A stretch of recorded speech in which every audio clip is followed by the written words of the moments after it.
Good morning, friends. Welcome back to Wickedly Whimsy. This is Erica, and I have another video for you. Very unlike my normal videos, but I was thinking to myself, what do I want to do for a video this month to post in my Patreon and on YouTube?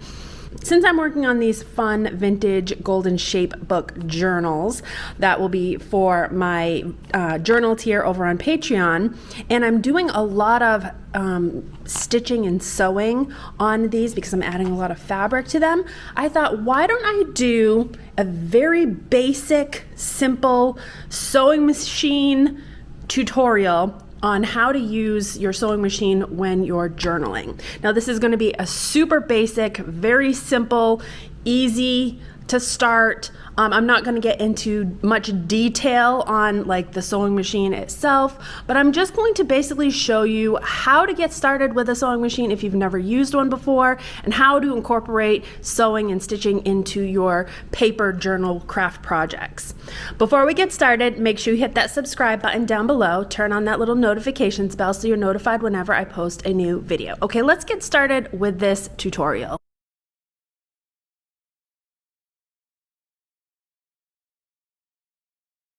All right, so first things first, let's talk about the sewing machine. I have a very basic sewing machine. I got this sewing machine about 20 years ago, actually a little more than 20 years, like 22 years. I got it when I was pregnant with my daughter, Elissa. So it's an older sewing machine. It is a very trusty, sturdy sewing machine. I didn't use it a whole lot for quite a few years, and then just these past couple of years I've started to use it a lot more, but it's just a very basic sewing machine. I think I got it at Walmart. At the time it was like maybe $80, so you don't need anything fancy to use a sewing machine in your journaling. I'm sure they're a lot different now, but probably all of the components are pretty basic and standard throughout all the different sewing machines. So you can just get a very basic sewing machine if you want to start using it in your journal making or your crafting.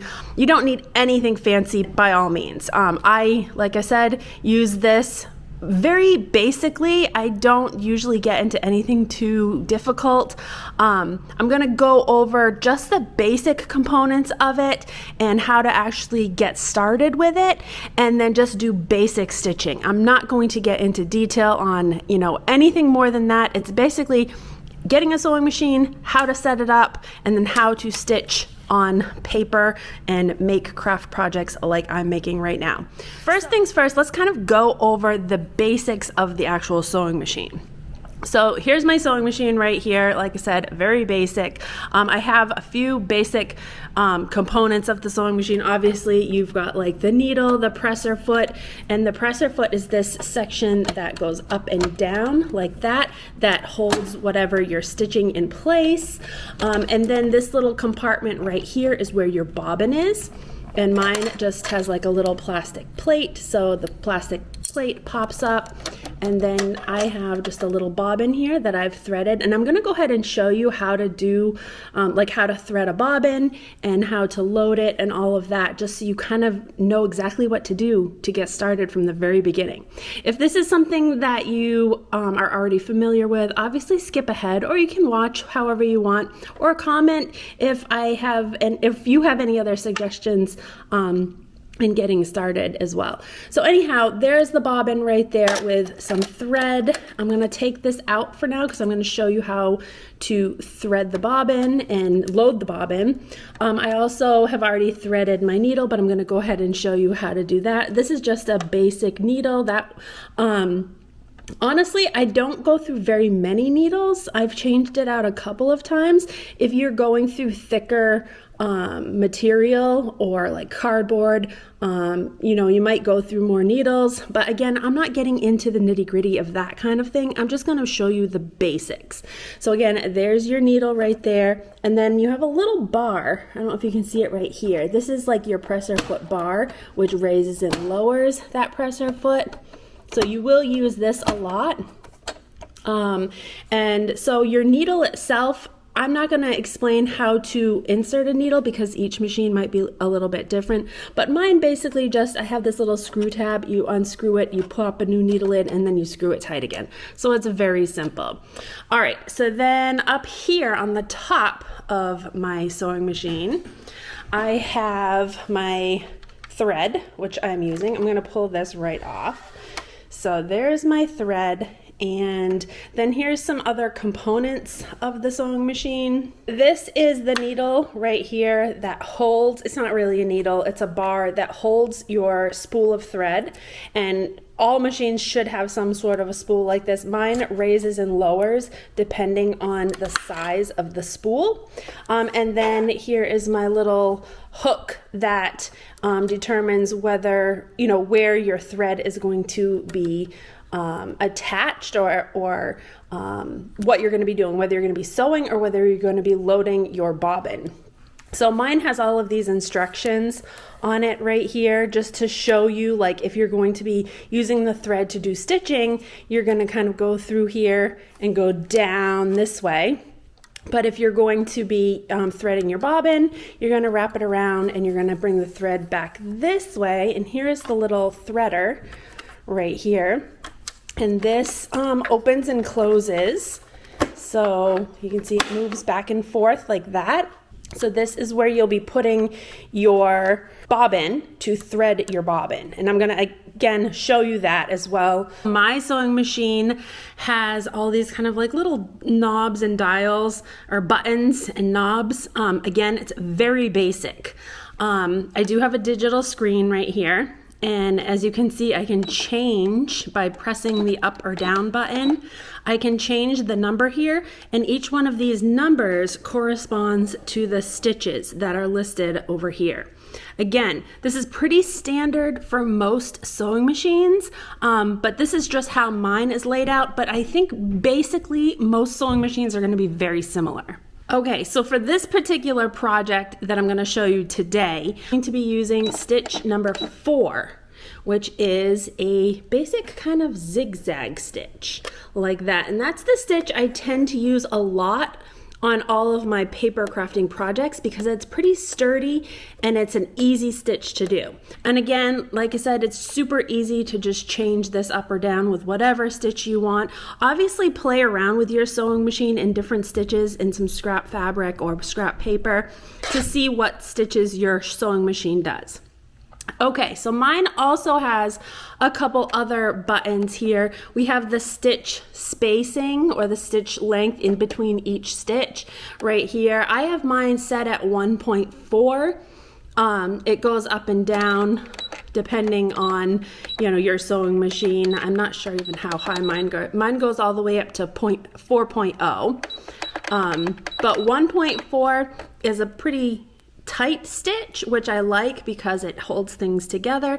And then the bottom one is the width of your stitch, or how wide your stitch is. And I am doing a 3.5. Again, this will go up to, let's see what mine goes up to. Mine goes up to 7.0. But 3.5 is kind of like just mid-range as far as the width of your stitch. And mine does show like little icons so you kind of know what it is you're working with. Now this little knob right here is the speed of my stitch. So if you want to start out and go really slow, you can start on the slowest speed, which when you're pressing on the presser foot, when you're pressing on your pedal, the speed that the needle goes up and down will be fairly slow, so you can easily keep control of it. Now, if you want to go a little bit faster, you can move it to the middle, which I usually use it in the middle. If you want to go really fast, you can move it all the way over. I very rarely use the very fast one. I usually always use the middle one. Especially when I'm doing kind of monotonous projects that I know I'm just doing straight lines and stuff. The middle one is pretty good for me. But again, play around with this with scrap fabric or paper. Mine also does have a few other buttons here. This button in the middle is probably the only button that I use. And like I said, I'm not going to get into detail with all of these buttons and stuff because your sewing machine is going to be different. But for the most part, these buttons are pretty standard on all machines, or the little Symbols are pretty standard, so that's why I'm showing you kind of the basic ones that you're going to use probably the most. So I use this middle one right here, and that's just a back stitch. So whenever I am ending a stitch row, I will do a back stitch, and it will back stitch my item, and then I will re-stitch over it, and it just seals that stitch kind of in place so that your thread doesn't pull. So that is the only other button that I really use. All right, so again, that's kind of the basic for the buttons on my sewing machine that I use. Let's show you how to thread your bobbin and add your thread to your machine so you can start sewing. All right, so these are the bobbins. This is what's going to go into your machine down here in this little slot, and this is what's going to create your bottom stitch to hold your top stitch and bottom stitch together. Basically, you need two threads to work together so that the stitches stay together. So these are the bobbins. You can buy them already pre-threaded. You can buy just the individual bobbins like this that don't have any thread in them. I've actually thrifted a lot of supplies. If you go to your thrift store, a lot of thrift stores have sewing sections and you can buy bobbins. I've bought like baggies of them and just threaded my own. I like to thread my own, that way I'm using the same color thread top and bottom of my stitch. So that's what I'm going to show you today. So again, here is just a little basic metal bobbin. Probably they come in metal and plastic. So I'm going to show you how to go ahead and thread this. Okay, so then I did not even mention this is the foot pedal right here. The foot pedal attaches with a cord to the back side of my sewing machine, and then I have my power cord which is plugged into the power, and then obviously I have it turned on. So every time you push this foot pedal, the machine is going to run. Okay, so I'm going to show you how to go ahead and thread your bobbin.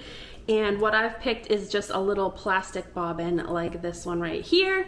And I'm going to use my green thread that I have here because I'm using the green for the Christmas colors. I'm going to put my thread on my thread needle, pull it all the way up, put my thread there. I'm going to take my thread and wrap it into, see if I can get a better view of this. Now, before I attach my bobbin to my little threader up here, I need to add my thread through one of the little holes from the center. I go in from the center and up through the little hole. Some of them have multiple holes around the top. This one just has one. So I'm just going through the one hole, and then I'm pushing that right down onto my threader knob here, and then I'm going to push my threader,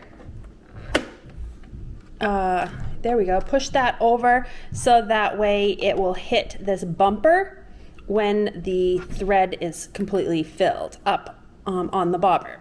All right, so now down on my floor here, you can see there is my pedal. So I'm going to be controlling this with my pedal. All right, so as you can see, my bobbin is being threaded. Here's my spool of thread, and it's threading the bobbin right now. And it will stop on its own when the thread fills up and hits the bumper. So I hope you can see this okay with this camera. I'm trying to zoom in as best as I can, but you'll see it will stop eventually here. My bobbin is filled, but I'm running out of thread here on my spool, so I don't want to let it run out completely because I need to use it.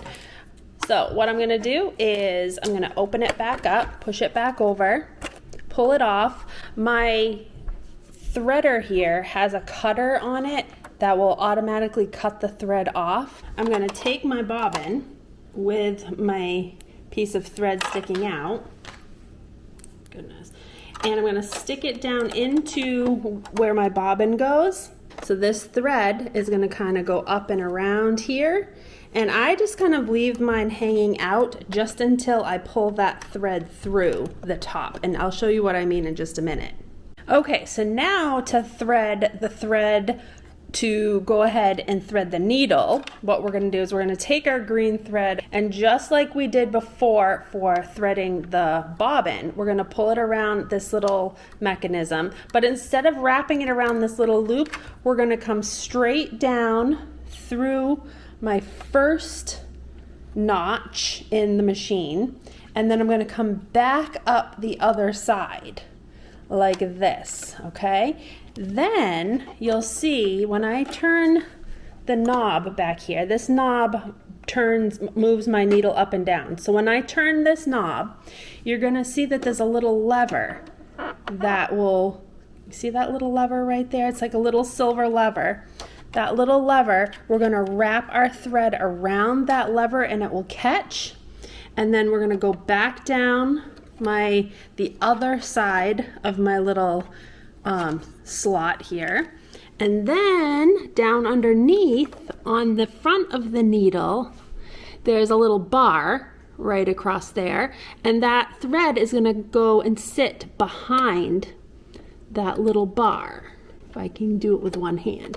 All right, so now it's sitting in behind that little bar right there. Hope you can see this on the camera.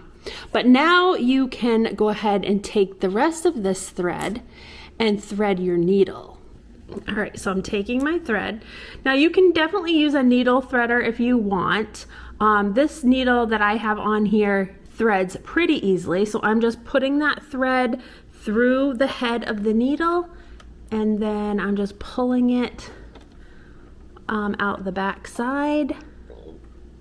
Just make sure that you're not, sometimes it gets knotted up and I don't want it knotted up. So then once it's threaded, just make sure that it pulls easily. All right, so you'll have your thread, you'll have two threads here. You'll have one from your bobbin and then you'll have one from your needle. Now, what you need to do is you need to pull this bobbin thread up through the center of your stitching hole here. And how you do that is you move your handle that moves the needle up and down. You drop the needle down, keep turning it like 180 degrees, and you'll see that will pull this thread up through like this. And then you can just take your finger or your pen or whatever and pull the rest of that thread up through that hole. Now I also, let me pull my presser foot up. I also make sure that my thread is down underneath my presser foot, and I kind of like to pull it to the back. So I have both threads, the thread from my bobbin and the thread from my needle under the presser foot and pulled to the back. I leave a good amount because sometimes it will pull through when you start your first stitch. So I will leave probably a good 5 or 6 inches of thread from each one and just pull them to the back. All right, then I put my plate back on like that. So now I'm ready to stitch. Here is the book. What I did was I cut it was one of these golden shape books. You can do it with any paper or any book cover or whatever you want. This just happens to be the one I'm using. But I attached a fabric strip down the spine of my front and back cover. I used my Fabrifix glue to basically just do a little bead of glue on the sides of each one of my front and back covers, and then I attached this strip. I wrapped it around the center, did the same thing, and then here's my seam right here. So it's basically just a double-sided fabric strip that I used as the spine for my book or for my journal. So it's glued into place right now. It's not going to go anywhere, but that's why I'm going to stitch it, just to give it that extra durability. All right, so that is what I'm stitching. I'm actually going to start on the top portion of my spine. And let me just set this into place as best as I can here with the camera. I'm using the little guides in the presser foot as my guide to stitch. Now for this specific project, I'm using my very right hand notch. You'll sometimes, all presser foots are going to be different, but you'll see little notches. One will be in the center, one will be on the right, and one will be on the left. I'm using the right hand side notch as the guide for the outside edge of my fabric. So once I know I am going to start it in the right spot, I'm going to lower that presser foot with that little knob or that little lever, and we're going to just very carefully start the stitch. Now I'm just making sure that I'm on 4 because that's the one I want to use, 04, making sure that my stitch length and my stitch width is all what I want, and then pushing on my foot pedal very carefully, slowly, I'm going to start my first stitch, and I'm just going to go across the top. Now, like I said, you can go as slow or as fast as you think you can go. If you're more experienced, definitely you can go much faster. But if you're just starting out and you want to go slow, I just always make sure that I'm using that little notch in my presser foot as a guide for the edge of my fabric. So again, I'm going to go all the way over, almost to the edge of my fabric, and I'm going to stop with the needle down in my fabric. So when it's all the way down, I'm going to stop, let my foot off the pedal. Now I'm going to release or lift up the lever for my presser foot, and that's going to allow me to turn my journal like this without it moving because the needle is holding it in place.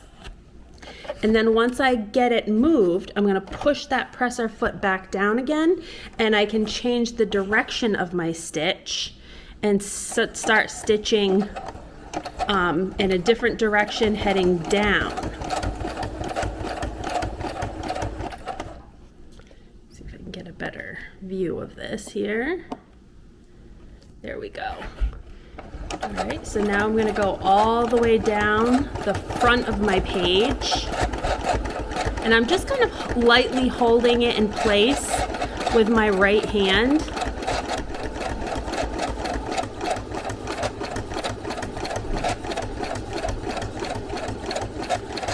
Now my fabric, I didn't cut my fabric with scissors. I actually tore my fabric, ripped it, so it's not all that even. There's some little spots that the fabric is like tucked under, but that's okay because I'm actually going to be covering this with some lace. I just want to get a stitch in it so that way I know it's being held into place. So I'm going to go all the way to the end. I slow down as I get closer to the end, as you can see here, and then I'm going to stop with my needle down in. Again, lift up my presser foot, turn my page like this, or turn my book and lower my presser foot, making sure that my notch again is lined up with the edge of my fabric so I know I'm in the right spot. And then I'm going to go ahead and start stitching in the next direction. And you're going to just continue to do this. This is a pretty simple project only because the stitches are kind of going in a straight line for this spine. However, it was a little bit more difficult going around the corners. That's why I suggest doing some practice stitching on, different papers and fabrics together, and practice going around and practice, stopping your stitch with your needle down and turning your paper and moving. Practice all of that because that's just basic stitching. But that will help you get an idea of how you can move your stitches around and change the direction of the way you're stitching and all of that. So again, I'm going to just finish this stitch down this side of my spine, and then when we get to the end down here, I'll show you how I backstitch and just finish off that stitch. Okay, so as you can see, I'm almost at the end of the fabric where I ended my stitch. So I'm going to just do a few more stitches till I get all the way to the end. And then once I get to the end, I'm slowing down, and then I'm going to hit this back stitch button, and you'll see it's going to do a few back stitches. I usually do 5 or 6, and then I stop, and then I'll go forward the 5 or 6 stitches. Okay, just like that. Then to end it, I'm going to take my knob, I'm going to release or lift up my needle, I'm going to lift up my presser foot. Okay, there we go. And then we'll pull out the thread in the book.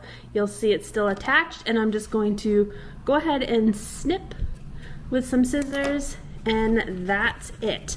Then you have your stitching all down your binding. So this is a technique that you can use for sewing in general, for anything really. But this is how I do a lot of my stitching on my journals.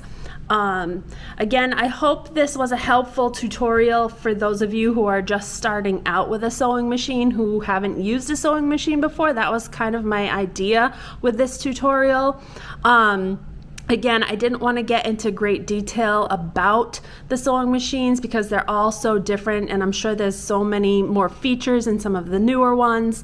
But I just wanted to do like a basic tutorial on how to get started with a basic, simple, inexpensive sewing machine, and how you can incorporate that into your paper crafting or other types of crafting using fabric and other materials that you can sew.